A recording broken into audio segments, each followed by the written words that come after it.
हाँ तो देखिए बीच में नेटवर्क चला गया था, ये देख लीजिए पूरा पॉइंट फर्स्ट सर्वाइकल वर्टिब्री। तो C1 से C7 तक होता है सर्वाइकल वर्टिब्री।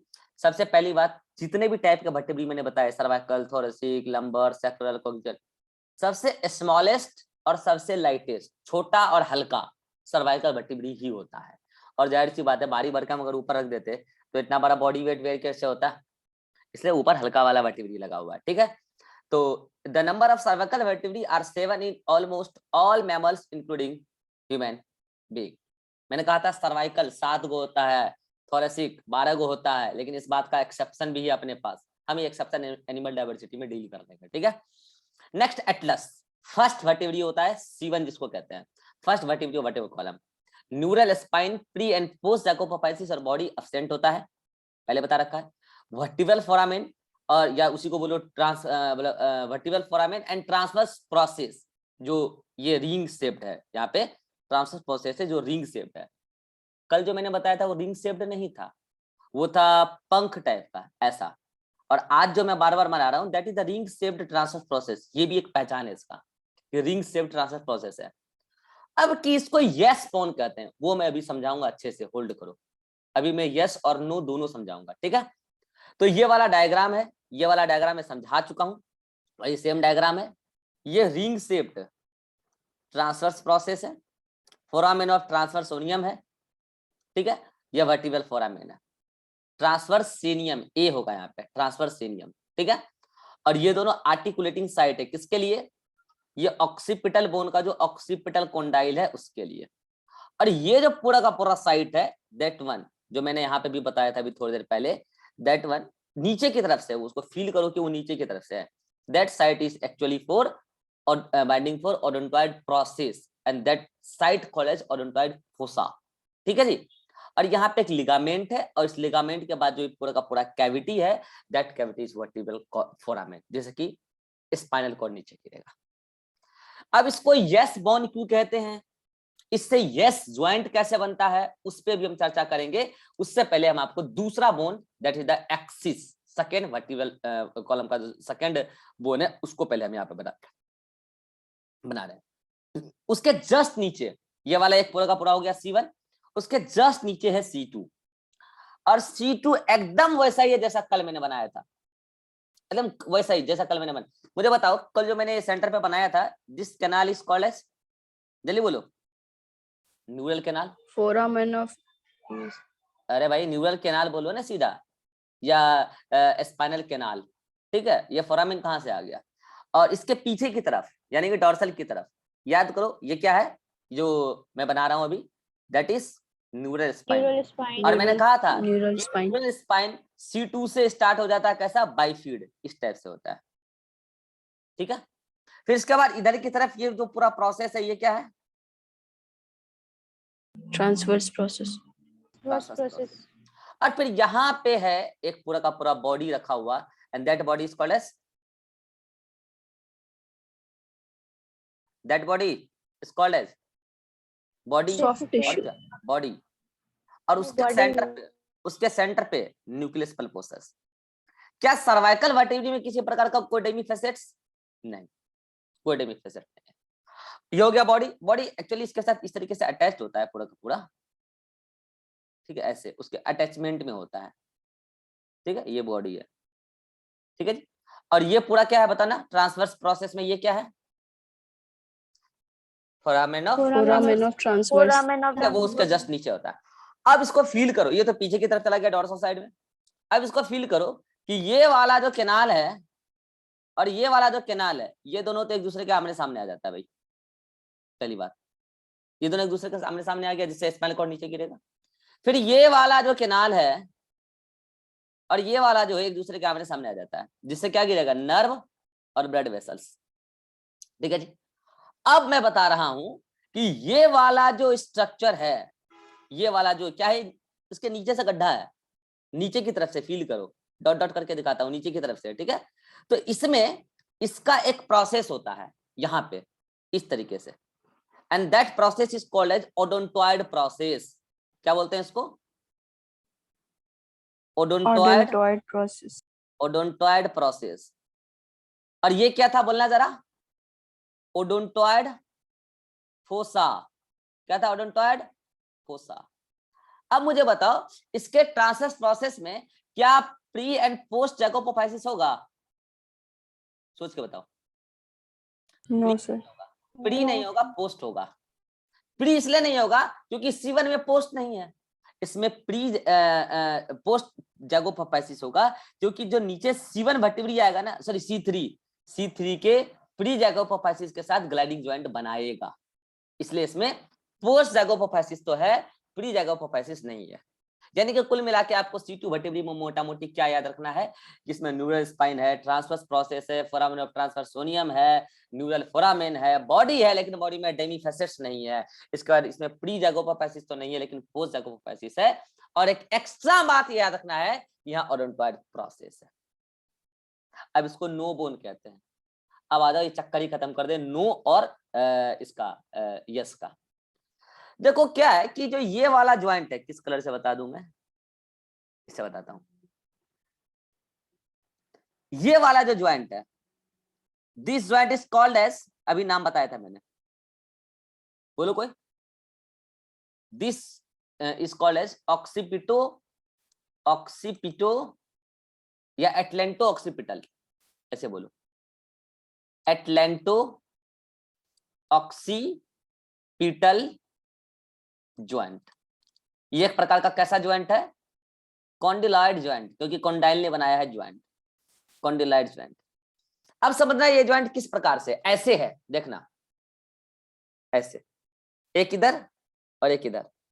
अगर ऐसा है कि ये दोनों ऊपर से ऐसे अटैच्ड है, तो याद करो मैंने कहा था कि जो हमारा जो मूवमेंट होता है, हम क्या करते हैं, इस तरीके वाला मूवमेंट, ये इस तरीके से जो है और ये ऊपर है, तो हम क्या करते हैं, इसके बेसिस पे, जो ऊपर से कॉन्डाइल गिरा हुआ है, इसके बेसिस पे हम ये ऐसे और ऐसे मूव कर पाते हैं।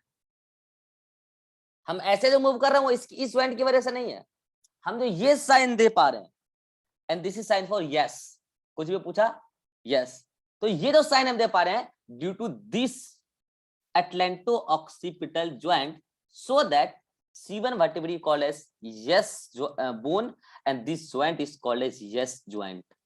कितनों को समझ में आया कि ये yes joint क्यों कहला रहा है, क्योंकि movement of this joint gives yes symbol, yes sign, so that is called yes joint। अब आ जाओ, ये जो गड्ढा है नीचे से, इस गड्ढा में फील करो, क्योंकि उसके नीचे जस्ट नीचे ये होगा ना, ठीक है, प्लेनर है, तो उसमें ये फिट करता है, कौन, दिस वन, ये जाके उसमें फिट करता है, ऐसे फील करो, और उसमें फिटेड रहता है, वो फिटेड ही रहता है उसमें, इस तरीके से, लो मैं फिट कर ही देता हूं, उसमें जाके ऐसे फिटेड रहता है, ठीक है, और ये एक एक्सिस बन जाता है, और उसमें एक गड्ढा ऐसे फिट है, उसमें एक गड्ढा ऐसे फिट है। अब इस एक्सिस के अराउंड आप अपने स्कल को इस तरीके का मूवमेंट देते हैं, यानी कि ये वाला, तो ये वाला सिंबल क्या है, ये वाला सिंबल है नो का, so that C2 vertebrae called as no vertebrae या no bone, and this joint, इस ज्वाइंट को क्या बोलेंगे, नाम बोले इसका, this joint is called as atlanto axial joint, atlanto axial joint, and this joint is called as no joint. No joint और yes joint, no bone और yes bone, कितनों को क्लियर हो गया, हाथ खड़ा करो जल्दी से, जल्दी से हाथ खड़ा करो, क्लियर है। तो कंफ्यूज नहीं होना है, ऊपर वाला बोन जो होता है यस होता है, नीचे वाला बोन नो होता है। ऊपर वाला बोन, उसके ऊपर जो बोन है, यानी कि C1 वर्टिब्री ऊपर वाला बोन के साथ, यानी कि ऑक्सीपिटल बोन के कॉन्डाइल के साथ ज्वाइंट बनाया है, atlanto occipital joint called as yes joint. और वही C1 नीचे वाले बोन के साथ, यानी कि C2 एक्सिस के साथ ज्वाइंट बनाया हुआ है, that is called as no joint, that is called atlanto axial joint.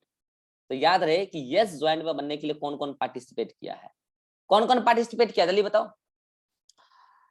Articulating site of C1, ये देखो, and the occipital condyle of occipital bone, जबकि नो ज्वाइंट बनाने में ये वाला, ये देख लो, odontoid fossa of C1 and odontoid process of C2।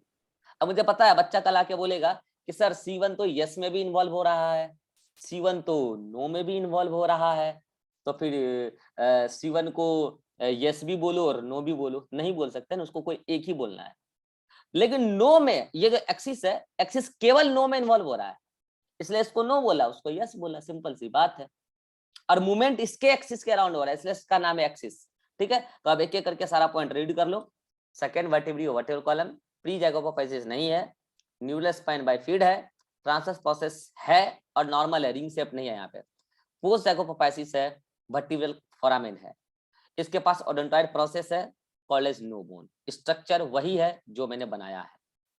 अब यहाँ पढ़ लो कि odontoid process of axis bone fit in odontoid fossa of atlas bone and form atlantoaxial joint. It is a type of pivot joint. आगे समझ में आएगा। On the axis of this joint, ये atlas bone यानी कि ये वाला atlas bone rotate and gives sign of no, so this is called as no joint.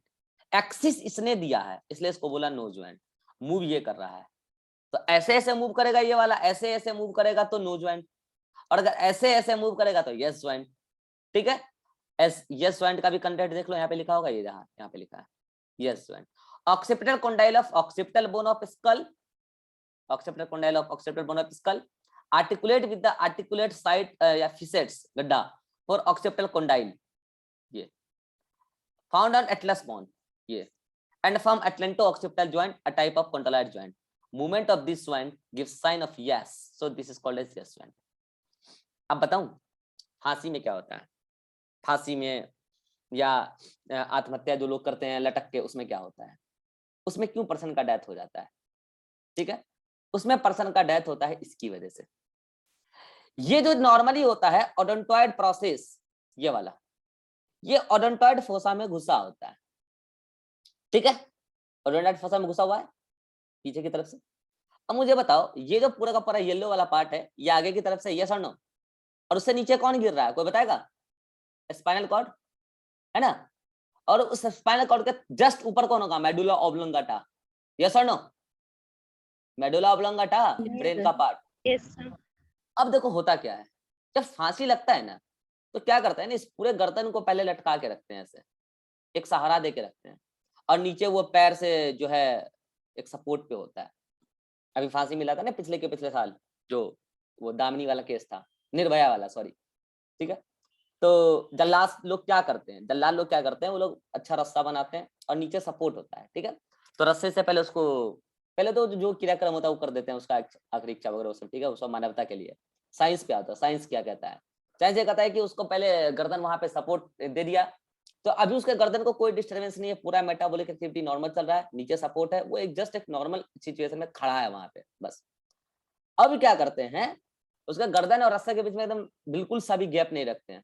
ठीक है, और नीचे वो जो तख्ता लगा होता है वो स्प्रिंग होता है, उसमें जैसे स्प्रिंग हटाएंगे वो तख्ता हट जाएगा। ठीक है, तो जैसे वो स्प्रिंग हटाएगा, वो पर्सन क्या करेगा, तुरंत से उसका जो बॉडी वेट है ग्रेविटेशन फोर्स से नीचे की तरफ खिंचाएगा, क्योंकि नीचे अब वो सपोर्ट हट गया ना, नीचे की तरफ खिंचाएगा। नीचे की तरफ खिंचाने से क्या होगा, ये ओडोंटॉइड प्रोसेस ओडोंटॉइड फोसा से निकल जाता है। Yes, odontoid process odontoid fossa से निकल जाता है, तो क्या पर्सन मर जाएगा? पर्सन मर जाएगा? बोलो, बस ये ज्वाइंट टूटने से पर्सन मर जाएगा? ऐसे तो रोज ही तो ज्वाइंट टूटता रहता है यार, एक्सीडेंट वगैरह में, पर्सन इससे नहीं मरता है। न्यूरल कॉर्ड नहीं, अब बताते हैं क्या होता है। इतना होने के बाद अगर पर्सन अपने आप को संभाल, दर्द तो होता है टूटने के बाद ज्वाइंट, अगर पर्सन अपने आप को संभाल लिया और वो छटपटाया नहीं, हिला नहीं, पर्सन अगर वो कुछ टाइम ड्यूरेशन है भारतीय संविधान में कि अगर फांसी के वक्त अगर पर्सन इतने देर में नहीं मरा, सांस उसका नहीं रुका, तो फिर उसको फांसी नहीं होगा जीवन भर। उसको जो भी है संविधान के हिसाब से फिर जेल में डाल देंगे, क्योंकि ये माना जाता है भारतीय संविधान में कि हमने उसको सजा के तहत उसको मौत देना चाहा, लेकिन ऊपर वाला उसको मौत नहीं देना चाहता है, तो हम भारतीय संविधान के तहत उसको मौत नहीं देंगे, ऐसा माना जाता है। ऐसा मैंने सुना है, वैसे मैंने बाकायदा संविधान पढ़ा नहीं है इस कंटेंट्स को, ऐसा मैंने सुना है किसी के मुंह से, ऐसा मैंने बोला, पता नहीं सच है कि गलत है, तो मान लेते हैं ऐसा होता होगा। तो ये मैं तो साइंस पे आ रहा हूँ, साइंस ये कहता है कि अगर वो ज्वाइंट टूट गया पर्सन मरेगा नहीं, अभी नहीं मरेगा, जब तक वो छटपटाएगा नहीं। लेकिन पर्सन मर जाता है, पता है क्यों? छटपटाने से। वो छटपटा के क्या करता है, उसका ओडोंटॉइड फोसा निकल गया, ओडोंटॉइड प्रोसेस निकल गया ओडोंटॉइड फोसा से, वो छटपटाने के चक्कर में अपने ओडोंटॉइड प्रोसेस को मेडुला ऑब्लांगेटा में घुसेड़ देता है। और मेडुला ऑब्लांगेटा में जाके जब स्क्रैच लगा तो आपको पता है ना वहां पे न्यूरॉन कितने सारे हैं, और बहुत सारा इनवॉलंटरी सेंटर मेडुला ऑब्लांगेटा में, याद है? Respiratory centre, cardiac centre, jet system, बहुत सारे इंपॉर्टेंट सेंटर है। अगर रेस्पिरेटरी सिस्टम वहां पे जाकर ब्लॉक हो गया, ब्रीदिंग ही रुक जाएगा ना। डीआरजी याद करो, डीआरजी गया, फिर तो सांस ही नहीं चलेगा, तब जाकर पर्सन का डेथ होता है। तो अगर पर्सन छटपटाएगा नहीं, ये जितने लोग आत्महत्या करते हैं सुने होगे कि बच गया, सुने होगे हैं सोसाइटी में, बच गया, क्यों बच जाता है? वो पर्सन जब नीचे गिरा तो जैसे उसको चोट लगा, चोट लगते मतलब कि उसको दर्द हुआ, दर्द लगते वो इतना दर्द में कराया कि वो छटपटा नहीं पाया, इतना ज्यादा उसको दर्द हुआ। तो क्या होता है कि जब छटपटा नहीं पाया तब तक लोगों को पता चल गया जो भी है, तो फिर उसको उतार लिया। तो होता क्या है कि ओडोंटॉइड फोसा से ओडोंटॉइड प्रोसेस निकला तब तक कोई दिक्कत नहीं है, उसके बाद जो होता है वो दिक्कत वाला क्रिएट है, जो सिचुएशन है। ये हैंगिंग किलिंग डेथ में क्या होता है, ये बात मैं यहाँ पे लिख दिया हूँ, देख लो यहाँ पे क्या लिखा हुआ है, पढ़ लो एक बार। Due to sudden jerk, due to odontoid process, due to sudden jerk, अरे यहाँ पे लाइन थोड़ा गड़बड़ है, ड्यू टू सडन जर्क, इसको काटो, कॉमा दो, ओडोंटॉइड इसको काटो, कॉमा दो, due to sudden jerk odontoid process of axis bone breaks, वहां से ज्वाइंट ब्रेक होता है, and enters into medulla oblongata, which results in siege or stop of all involuntary activity, then person die. This is hanging kill death. चलो यहां तक clear है? तो आपका C1 वर्टिब्री और C2 वर्टिब्री हो गया। अब C3 से लेकर C6 तक सब कुछ वैसा ही होता है जैसा C2 है, बस एक बात को छोड़कर। कोई बताएगा क्या? दो बात को छोड़ के, दो बात को छोड़ के। सर प्री फाइगो प्री जैगोपोफाइसिस होगा पहला बात, दूसरा प्री जैगोपोफाइसिस, और दूसरा और सर यहाँ पे न्यूरल फोसा में सर यहाँ पे ओडोंटॉइड प्रोसेस जो है वो नहीं होगा उस समय, वो केवल C2 में होगा। तो देख लो C2 से C3 जो मैं कल पढ़ाया था स्ट्रक्चर वैसा ही होता है, all the structure are same as C2 except odontoid process which are only found in C2 and, यहाँ पे एक लाइन ऐड करो, and C3 to C6 have both, बताएगा क्या? बोलो। Pre and post zygapophysis, screenshot लो और ये लाइन ऐड कर लेना नोट्स में। दो बातों का अंतर है, बाकी सब कुछ सेम है। नेक्स्ट आते हैं C7, कोई बताएगा? C7 वो भी C2 के जैसा ही है लगभग लगभग, बस दो बातों का अंतर है, तीन बातों का अंतर है। कोई बताएगा क्या? तीन बातों का अंतर है। सर ओडोंटॉइड प्रोसेस इसमें नहीं होगा। पहली बात तो ओडोंटॉइड प्रोसेस नहीं होगा, दूसरी बात C7 के पास भी प्री एंड पोस्ट दोनों जैगोपोफाइसिस होगा। एक और अंतर कोई बताओ? डेमीफेसेट्स होगा। सर वेंट्रल साइड से वो, अरे C7 पे डेमीफेसेट्स होगा दो, केवल एक ही सर्वाइकल वर्टिब्री में डेमीफेसेट्स होता, कल बताया था। So these are the D7 C7, कुछ नहीं है, प्री एंड पोस्ट जैगोपोफाइसिस है, ओडोंटॉइड प्रोसेस नहीं है, और बाकी लास्ट में यहाँ पे क्या होगा? दो। अच्छा कोई बताएगा ये दो सुपीरियर डेमीफेसेट होगा कि इंफीरियर डेमीफेसेट्स होगा? इंफीरियर, कल ही बताया था मैंने, यहाँ पे होगा इंफीरियर डेमीफेसेट्स। व्हाट्सएप कॉल कीजिए, व्हाट्सएप कॉल, ठीक है? तो ये हो गया आपका क्या पूरा का पूरा सर्वाइकल वर्टिब्री। सर्वाइकल वर्टिब्री में किसी को कोई दिक्कत है? कल को मेडिकल कॉलेज में अगर प्रोफेसर आपको बोन ला के दे दें, पहचान लोगे? चलो मैं बोल रहा हूँ कुछ फीचर्स और आपको बोन पहचानना है। कल को मेडिकल कॉलेज में वो बूढ़े प्रोफेसर आपको आके एक हड्डी दिए, तो हड्डी रखते ही आपको क्या दिखा उसमें? एक मिनट रुक जाना। हाँ, तो मैं क्या बोल रहा था कि आपको क्या किया कि बोन दिया, ठीक है, और बोन दिया और आपको बोन आपके सामने रखा हुआ है। अब आप क्या देख रहे हैं बोन में? देख रहे हैं कि ना तो प्री जैगोपोफाइसिस है, ना ही पोस्ट जैगोपोफाइसिस है, और इसमें ना ऊपर से दो गड्ढा है, नीचे से एक गड्ढा है। कौन सा बोन है बताओ? एटलस। एटलस, देख के बता दो एटलस एटलस। है। फिर आपको कल को मिला बोन, ठीक है, बोन मिला और आप देख रहे हैं कि ऊपर भी 2 प्री जैकोपोफाइसिस है, पीछे भी है, ट्रांसवर्स प्रोसेस भी है, ट्रांसवर्स प्रोसेस रिंग शेप नहीं है, न्यूरल स्पाइन भी है, लेकिन इसके बॉडी में 2 डेमी फैसेट्स है। कौन सा वर्टिब्री है? C7 C7। C7 इसी तरीके से पहचानना होता है, इसी तरीके से आप C3 C3 से C6 तक पहचान सकते हैं, इसी तरीके से आप उधर वो पहचान सकते हैं। अच्छा, C3 से लेके 6 वाला सब स्ट्रक्चर एक जैसा होगा, तो आपको अगर वो दे दिया तो आप कैसे बोलेंगे कि ये C3 है कि C4 है कि C6 है? नहीं बता सकते। आप इतना बोलेंगे कि सर ये वर्टिब्री जो है C3 से लेके C6 का कोई भी एक वर्टिब्री है। अभी किस नंबर का ये आप एक सिंगल वर्टिब्री दिए हो तो हम कैसे बताएंगे भाई? नहीं बता सकते ना। सो this is the cervical vertebrae. I think आपको सफिशिएंट नॉलेज मिल चुका है, ठीक है। इतना डेप्थ में तो नीट वाला नहीं पूछता है, इसमें जो इंपॉर्टेंट पॉइंट है वो यही है, yes joint, no joint, hanging kill death, ये इंपॉर्टेंट बात है। और एटलस और एक्सिस को अच्छे से कर लेना, एग्जाम में वहां से क्वेश्चन आने की संभावना होती है।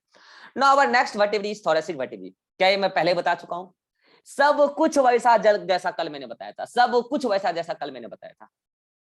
थोरेसिक वर्टिब्री जो कल मैंने बताया था वही होता है, बस एक बात का अंतर है, T12 उसमें 2 ही डेमी फैसेट होगा। बताओ सुपीरियर होगा कि इंफीरियर?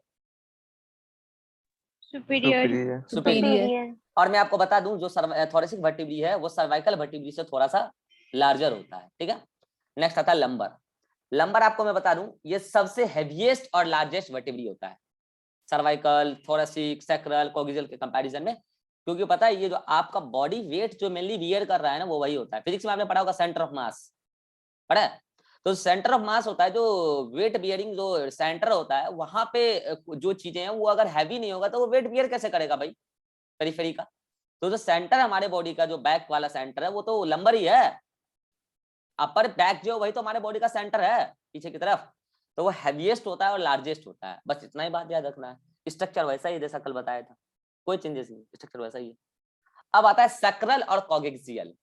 तो सैक्रल और कॉक्सियल मैंने आपको कल ही बोला था, कॉक्सियल तो पूरा का पूरा पैल्विक गडल में घुस ही जाता है अंदर, और सैक्रल का अरेंजमेंट उसके साथ किस तरीके से होता है वो अभी अभी अगले डायग्राम में बताऊंगा मैं, एक साथ पैल्विक गडल पूरा बना के पढ़ाऊंगा। This is all about vertebrae and vertebral column. अगर यहां तक कोई दिक्कत है तो बोलो। हाँ अभिषेक कोई दिक्कत? No sir. Rajeshwari? No sir. Riva? No sir. Srishti? No sir. चलिए मिलते हैं अभी अगले मीटिंग में और बात करेंगे हम पैल्विक गडल और उसके बाद पेक्टोरल गडल।